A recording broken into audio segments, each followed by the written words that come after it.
peeps! I'm back in my closet and it's cozier tonight, but more importantly, I wanted to thank you all for joining me in another illustration video. If it's a matter of art or just company, y'all are always welcome here. On top of that, I wanted to welcome all the new peeps because wow, a lot of you joined the fun in this last week. Today I will be once again drawing in my little yellow sketchbook, and I will be drawing some Crow Country fan art. I love the cozy survival horror vibes. Okay, I want to preface this with I thought I was gonna have to scrap this video multiple times while recording this. You're gonna see coming up next what happens when you watercolor on the back of another page that already has a watercolor painting on it, and it was a mistake that I hope that y'all learn from me so that y'all don't do it. Or you could also just actually paint in a watercolor sketchbook instead of what I'm doing. But yeah, let's hop on into it. So right here you can see that I'm starting with my pastel green liner and I'm giving it a yellow wash, and I'm doing this because I want to give it like an aged Silent Hill look since this is a survival horror game. I often joke that I identify with a lot of survival horror video games because of the stuff that I've lived through in my life, but I mean, I'm pretty sure a lot of us can say the same thing. But that'll be a story for another video. So this game, the cool thing about this game is that they implemented this mechanic where you are able to play in two different modes, either survival or exploration. In exploration, you don't have to worry about getting attacked by monsters and mods, but you still have a gun. And I find it very fun that the gun is not just used to attack enemies, but also to solve puzzles. So that's really cool, because I feel like in survival horror games, we shouldn't just think about guns as weapons, we should think about them as tools. Now in survival mode, it's your traditional horror game with cute horror characters that you can shoot down and stuff. Personally, I prefer non-shooting survival horror games, kind of like Amnesia, Pathologic, and really anything by Puppet Combo. I think those are great, and the reason is I feel like without the ability to attack, the player is forced to think more creatively about how to escape opposed to how to kill the enemy. So it gives it a more adventure-like feeling as opposed to just blood and guts everywhere. Now I'm adding the purple for her hair, some of the details on her dress, and for the floor. And I'm using again the same color for as many elements in the piece so that the overall drawing looks homogenized. Because if you use too many colors, then everything starts to look a little weird. So limiting your color palette really helps to make the piece look more solidified. Don't get me wrong though, I'll admit it, I've watched a few playthroughs of Bugshot Roulette, and they're so fun. They're so fun. They make me laugh a little bit more than they probably should. But yeah, let me know in the comments what horror games you like, or what cozy games you like as well, because I don't just like horror games. I like A Short Hike is like my top game of all time at the moment. I love replaying that game so much, and it's just a bunch of mini games essentially and one overarching story that I feel like we've all been in a situation similar to that. So it taps on the heartstrings enough where I'm like, yeah, right on, but not too much where I'm like, oh man, this is a tear fest.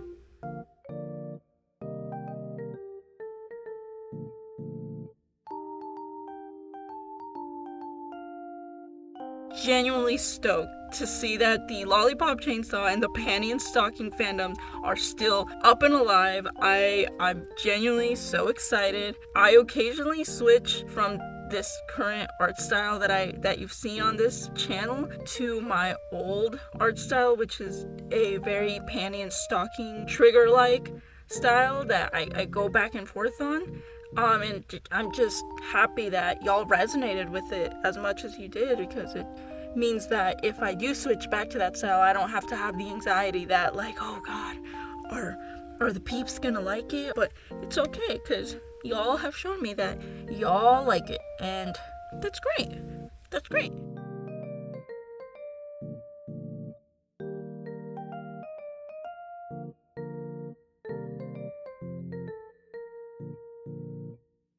I had a few comments this week that stood out in the good way.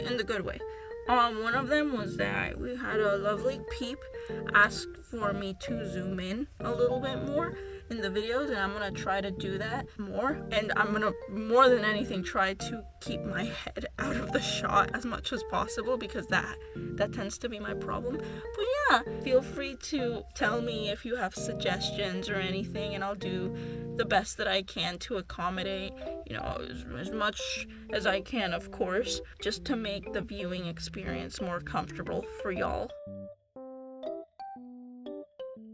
And the second question I got was if the Lollipop Chainsaw short was digital or traditional. I got a few of those questions, at least for now. Recently, I am only going to be posting traditional art as of right now. All of the shorts up to today and most of my long form videos from the last 2 years, I believe, have all been traditional art. I do pass some of these drawings through a photo editor on my phone, but all I really do is bump the contrast and the saturation to make the line art more defined and have the colors pop out a little bit more, because sometimes when I take a picture, you can't see how bright the colors actually are in real life.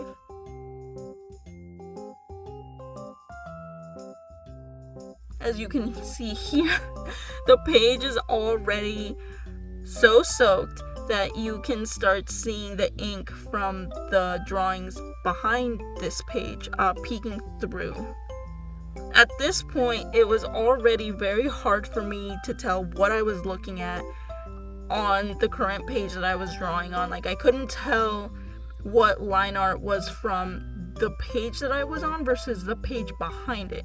So I went in with a neon green liner to outline everything to help me try to contrast things a little bit more.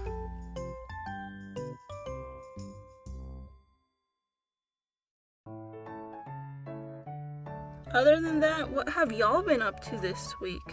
I went on a little trip and I thought I'd have some more time to draw, but I ended up not drawing at all. But I did cook some baller ass carne asada fries.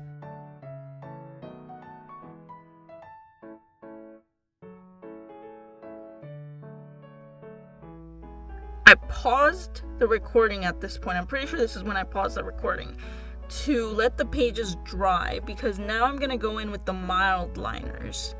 And if you don't know this, you want to make sure that when you draw with markers on any page, the page is dry, because one, you're gonna fuck up your nib if you go and draw on a piece of paper that's wet. It's just gonna fray the tip and it's gonna ruin it. And two, if the page is wet and you go in with your nib, and let's say you have a very strong nib, like those brand new Sharpie nibs, you're gonna destroy the page. It's gonna actually tear it up and it's gonna start to pill. And I didn't want that, because I wouldn't just be losing the Crow Country fan art, but I would also be losing whatever drawing I had behind this page. So I'm using the mild liners because it is a delicate enough ink where I can do a layer of it without it bleeding through to the other page while still reinforcing the colors.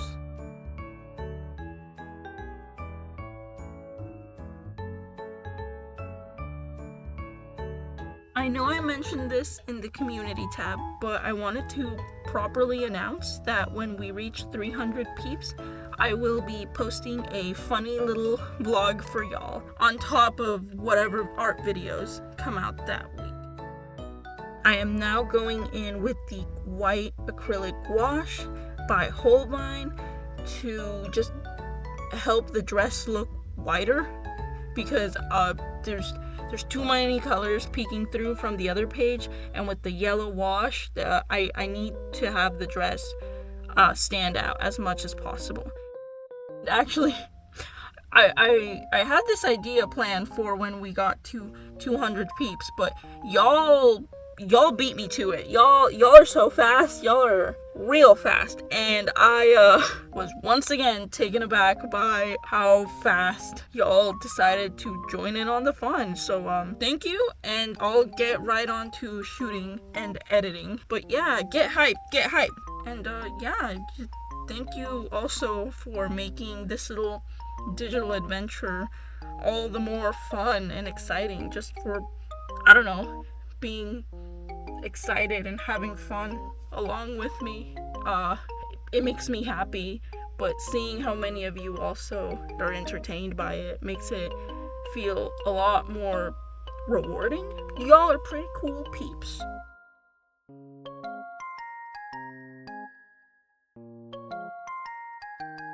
So while that's drying, I'm pulling out my neon yellow jelly roll to just color in the letters for Baja Blast, because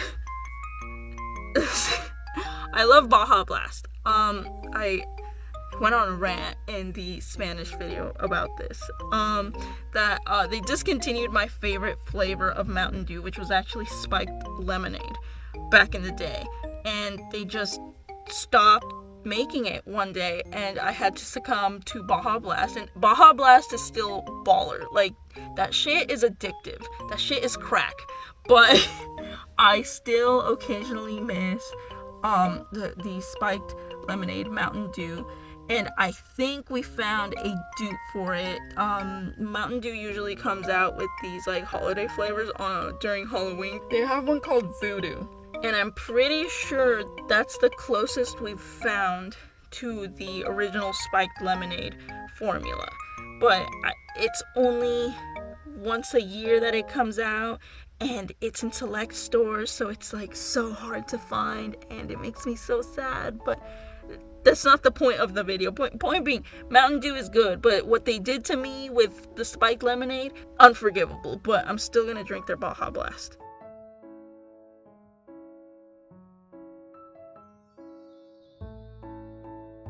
So here I am beginning to do the black line art, and I'm doing again black line art because so many of the colors in the background, in the page behind this, are sticking out that I feel like the only liner that will stand out enough and help get the focal point to stand out will be black. And I went around Mara once more just to just focus on her.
And I'm using a dark purple liner for the background elements just because it's a little lighter than the black, so it'll recede into the background, whereas the black outlined elements will stand out a little bit more.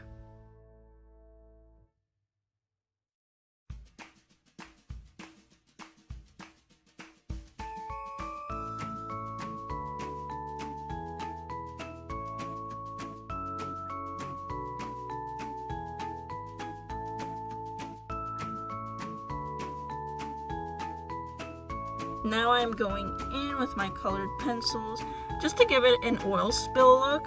I don't know, I wanted to give this piece kind of like a dirty but fun, colorful look. Like Silent Hill, but make it rainbow.